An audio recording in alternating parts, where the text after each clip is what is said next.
14 अप्रैल 1912 की रात उत्तरी अटलांटिक महासागर की बर्फीली हवाओं में एक ऐसा हादसा हुआ जिसने पूरी दुनिया को दहला दिया। कहा गया कि दुनिया का सबसे सुरक्षित जहाज टाइटैनिक एक विशाल आइसबर्ग से टकरा गया और 1500 से अधिक लोगों की जान चली गई। लेकिन सवाल ये है कि क्या ये सिर्फ एक हादसा था या फिर इसके पीछे छिपी थी एक साजिश। क्या ऐसे हो सकता है कि टाइटैनिक को जानबूझकर डुबाया गया हो? क्या दुनिया की सबसे ताकतवर ताकतें इसके पीछे थी? टाइटैनिक को अनसिंकेबल जहाज कहा गया था और यही उसकी सबसे बड़ी पहचान भी थी। इस जहाज को बनाने के लिए उस समय की सबसे आधुनिक टेक्नोलॉजी का इस्तेमाल किया गया था। टाइटैनिक की डिजाइन, उसकी लग्जरी और उसमें लगी टेक्नोलॉजी, ये सब कुछ ब्रिटिश इंजीनियरिंग का गर्व मानी जाती थी। व्हाइट स्टार लाइन नाम की कंपनी ने इस जहाज को एक प्रतीक बना दिया था। टाइटैनिक का एक जुड़वा जहाज भी था, RMS ओलंपिक, जिसे पहले ही कुछ नुकसान पहुंच चुका था। अब यही से कॉन्स्पिरेसी शुरू होती है। So hello and welcome to our YouTube channel Fact Riders. तो आइए वीडियो को शुरू करते हैं।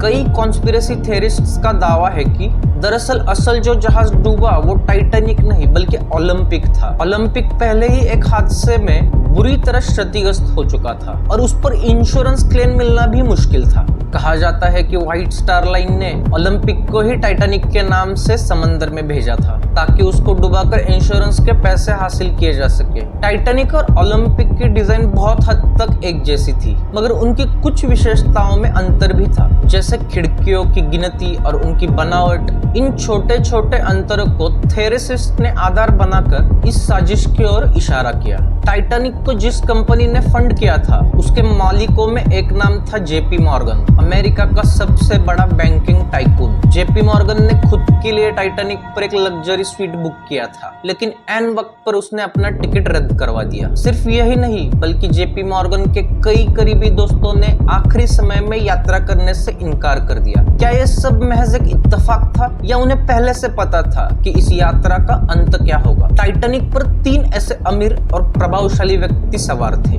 जॉन जैकब अस्टर, बेंजामिन और स्ट्रॉस, जो फेडरल रिजर्व के गठन का विरोध कर रहे थे। ये तीनों भी अमेरिका में आर्थिक व्यवस्था में बदलाव के खिलाफ थे और JP मॉर्गन जैसे बैंकर्स की रास्ते की सबसे बड़ी रुकावट भी थे। टाइटैनिक हादसे में ये तीनों भी व्यक्ति मारे गए और 1 साल बाद अमेरिका में फेडरल रिजर्व एक्ट पास हो गया।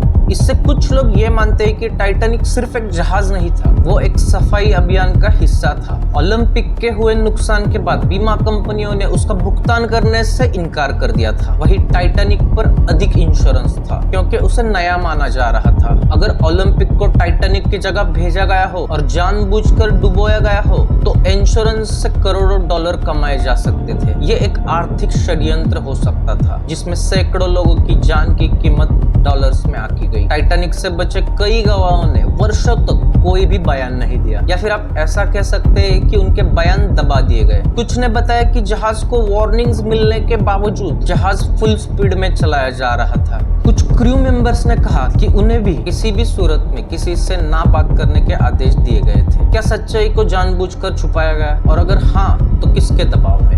टाइटैनिक ने डूबते समय सबसे पहले CQD सिग्नल भेजा था, जिसका अर्थ था कम क्विक डेंजर। बाद में SOS सिग्नल भेजा गया, जो उस समय नई टेक्नोलॉजी थी। लेकिन सवाल यह है कि इतने सिग्नल भेजने के बावजूद आसपास के जहाजों ने तुरंत मदद क्यों नहीं की? SS कैलिफोर्नियन नाम का एक जहाज टाइटैनिक के बहुत करीब था, मगर उसके वायरलेस ऑपरेटर ने मदद की कॉल नहीं सुनी। कहा गया कि वो सो रहा था। क्या वाकई ऐसा था या उसे जानबूझकर छुपा रखा गया था? कुछ का मानना था कि कैलिफोर्नियन को जानबूझकर टाइटैनिक के पास भेजा गया था, लेकिन आदेश दिए गए थे कि किसी भी कीमत में मदद नहीं करनी है। टाइटैनिक की यात्रा शुरू होने से पहले ही उसके बॉयलर रूम में आग लग चुकी थी। इस आग को छुपाया गया और वैसे ही टाइटैनिक को समंदर में भेजा गया। इस आग ने जहाज के स्ट्रक्चर को कमजोर कर दिया था और आइसबर्ग से टकराते ही वो चकनाचूर हो गया। तो क्या टाइटैनिक पहले से ही एक तैरता हुआ ताबूत बन चुका था? टाइटैनिक हादसे के बाद जो जांच हुई उसमें किसी भी बड़े व्यक्ति को दोषी नहीं ठहराया गया। व्हाइट स्टार लाइन के मालिकों और अधिकारियों को क्लीन चिट दे दी गई। लेकिन कई जरूरी दस्तावेज या तो गायब थे या तो जानबूझकर नष्ट कर दिए गए। यह सवाल खड़े करता है कि क्या जांच वाकई निष्पक्ष थी? इतिहास बताता है कि जब कोई घटना बहुत बड़ी होती है तो लोग सहज रूप से उसे एक्सीडेंट मानना पसंद करते हैं। साजिश पर यकीन करना बहुत मुश्किल होता है क्योंकि वो डर और असहायता को जन्म देता है। लेकिन जब एक के बाद एक सुराग मिले तो क्या उन्हें इत्तेफाक मानकर छोड़ देना चाहिए? आज टाइटैनिक का मलबा उत्तरी अटलांटिक की गहराइयों में पड़ा है। इसकी कई परतें अब भी वैसी की वैसी है जैसे वक्त थम गया हो। कुछ हिस्सों को आज तक किसी ने नहीं छुआ है।